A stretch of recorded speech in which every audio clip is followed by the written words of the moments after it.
आखिर बाबा साहेब पर क्या बोली सुपरस्टार एक्ट्रेस करीना कपूर, जिसे सुनकर जातिवादियों के उड़े होश। तो दोस्तों, हमारी आपसे एक ही विनंती है, अगर आप चैनल पर नए हो तो चैनल को अभी के अभी सब्सक्राइब करो और वीडियो को भी लाइक कर दो और वीडियो अपने दोस्तों के साथ शेयर कर दो। और हाँ, अगर आप इस वीडियो को अंत तक नहीं देख सकते तो अभी वीडियो को छोड़ दें। तो चलिए वीडियो शुरू करते हैं। दोस्तों, हाल ही में एक प्रेस कॉन्फ्रेंस में करीना कपूर ने बाबा साहेब आम्बेडकर जी के बारे में बहुत कुछ कहा, जिसे सुनकर पता चलता है कि वे कितनी पढ़ी लिखी है। उन्होंने कहा, मैं बाबा साहेब आम्बेडकर जी के विचारों का सम्मान करती हूँ। उनके विचारों से मैं काफी प्रेरित हुई। बाबा साहेब आम्बेडकर जी ने संविधान में महिलाओं को जितने भी अधिकार दिए, उसके लिए मैं उन्हें धन्यवाद करती हूँ। बाबा साहेब आम्बेडकर जी के हमारे भारतवासियों पर बहुत सारे एहसान हैं जो हम कभी भी नहीं निभा पाएंगे। मैंने middle school diploma Baba Saheb Bhimrao Ambedkar Bihar विश्वविद्यालय से ही पूरा किया है। मैं यह मानती हूँ कि बाबा साहेब आम्बेडकर जी पूरे भारत के नेता थे, न कि किसी एक धर्म के नेता। उन्होंने सभी को एकजुट होकर भारत को आगे बढ़ाने का संदेश दिया और वे भारत में एकता और बंधुत्वता निर्माण करना चाहते थे। हमें उनके विचारों पर चलकर आगे बढ़कर भारत को आगे लेकर जाना है। जय हिंद। दोस्तों, B.R. अम्बेडकर एक बहुमुखी प्रतिभा के धनी व्यक्ति थे। वह एक राजनेता, एक वकील, एक अर्थशास्त्री और एक समाज सुधारक, सब कुछ में एक थे। बाबा साहेब अम्बेडकर दलित बौद्ध आंदोलन के पीछे भी एक प्रमुख शक्ति थे। इसके अलावा यह व्यक्ति उस समय भारतीय समाज में मौजूद असंख्य असमानताओं का मुकाबला करने के लिए प्रतिबद्ध था। बाबा साहेब अम्बेडकर ने अन्याय के खिलाफ अपने संघर्ष के तहत अछूतों की ओर से एक अभियान चलाया।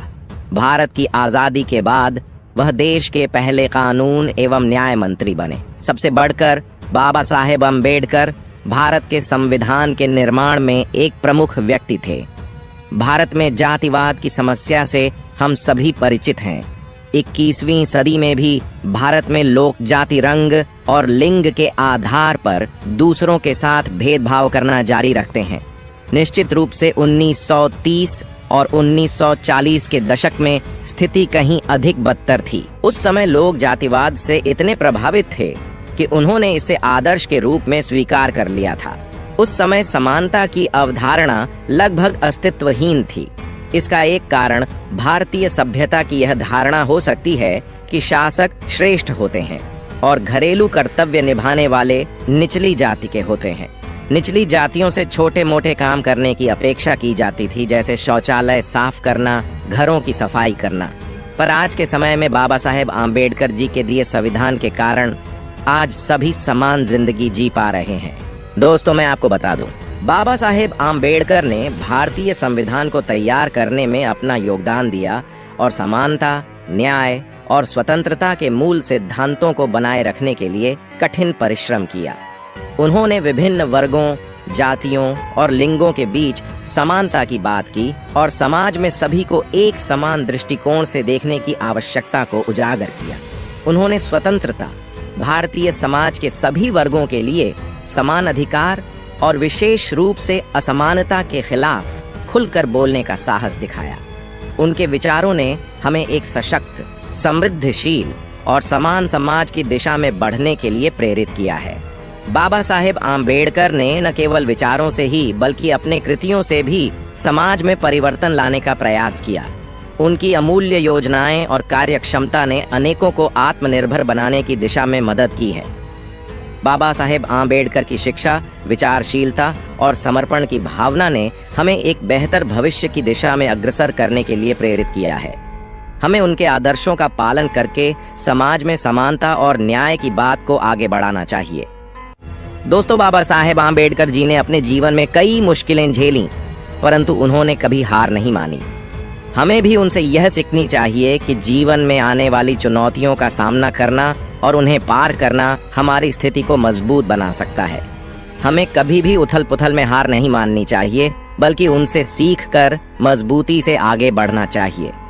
बाबा साहेब आम्बेडकर की जीवनी एक ऐसे महापुरुष की गौरवशाली यात्रा है जिसमें सीमाओं को पार करने का संघर्ष, अडिग दृढ़ता और एक अद्वितीय आत्मा का साहस छुपा होता है। हम जब भी आम्बेडकर जी की शिक्षाओं की ओर मुड़ते हैं तो उनके समय की अद्वितीय परिस्थितियों के बावजूद भी उनके आत्मनिर्भरता और समर्पण का सार मिलता है। उनके आरंभिक दिनों से ही आम्बेडकर जी ने जातिवाद के कठोर तत्वों का सामना किया। होने वाले अन्य व्यक्ति की आत्मा को भूमिगत स्थानों से बहुतंत्री विद्या प्राप्त करने की अनुमति नहीं दी जाती थी। फिर भी उन्होंने कभी भी निराशा का सामना नहीं किया। उनका जीवन उन कठिनाइयों के सामने से नहीं झुका, बल्कि उन्होंने इन्हें पार करने के लिए एक मार्ग बनाया जो न्याय, समानता और गरिमा की दिशा में बढ़ता गया। भारतीय संविधान के मुख्य रचनाकार के रूप में बाबा साहेब ने राष्ट्र के भविष्य को आकार देने में महत्वपूर्ण भूमिका निभाई। उन्होंने ड्राफ्टिंग कमेटी के अध्यक्ष के रूप में कार्य करते हुए भारतीय संविधान को इतना संरचित किया कि इसमें न्याय, समानता और बंधुत्व के सिद्धांतों का पूरा परिचय होता है। उनका अथक प्रयास और निरंतर संघर्ष दिखाता है कि हमें अपने लक्ष्यों की प्राप्ति के लिए कभी भी मुख मोड़ने की आवश्यकता नहीं है। बाबा साहेब आम्बेडकर का प्रतिबद्धता ने केवल कानूनी और संवैधानिक क्षेत्रों में ही नहीं, बल्कि सामाजिक न्याय के क्षेत्र में भी रौनक भरी। उन्होंने निर्धन और अवर्गीय वर्गों के लिए आरक्षण, अस्पृश्यता की समाप्ति और सभी नागरिकों के लिए समान अधिकारों की बढ़ोतरी की। उनके प्रयासों से हम यह सीखते हैं कि समाज में अद्वितीयता के खिलाफ संघर्ष करने का महत्व है और हमें भी इस दिशा में कदम बढ़ाना चाहिए।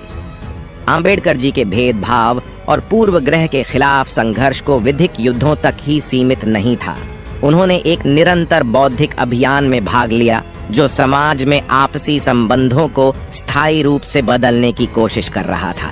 उनके उपदेश से हमें यह महत्वपूर्ण सीख मिलती है कि ज्ञान और शिक्षा हमें उज्ज्वलता की ओर बढ़ाने के लिए शक्तिशाली औजार है। आम्बेडकर जी के शिक्षाओं से हमें सीखने को बहुत ज्यादा है। उनका संघर्ष, उनकी दृढ़ता और उनकी समर्पणशीलता हमें यह दिखाते हैं कि चुनौतियों का सामना करना केवल हमारे व्यक्तिगत विकास के लिए ही नहीं, बल्कि समाज के उत्थान के लिए भी महत्वपूर्ण है।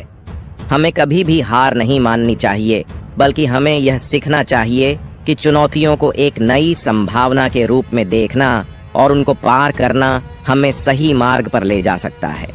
हम सभी को बाबा साहेब आम्बेडकर जी के उपदेशों से प्रेरित होकर एक समृद्ध और समर्थ समाज की दिशा में एक सकारात्मक योगदान देने का संकल्प करना चाहिए। तो दोस्तों, आपके इस विषय पर क्या विचार है, हमें कमेंट करके बताएं। और अगर वीडियो पसंद आया हो तो वीडियो को लाइक करके चैनल को सब्सक्राइब जरूर करें और बेल आइकॉन प्रेस करें। मिलते हैं किसी और वीडियो में। जय भीम, जय भारत, धन्यवाद।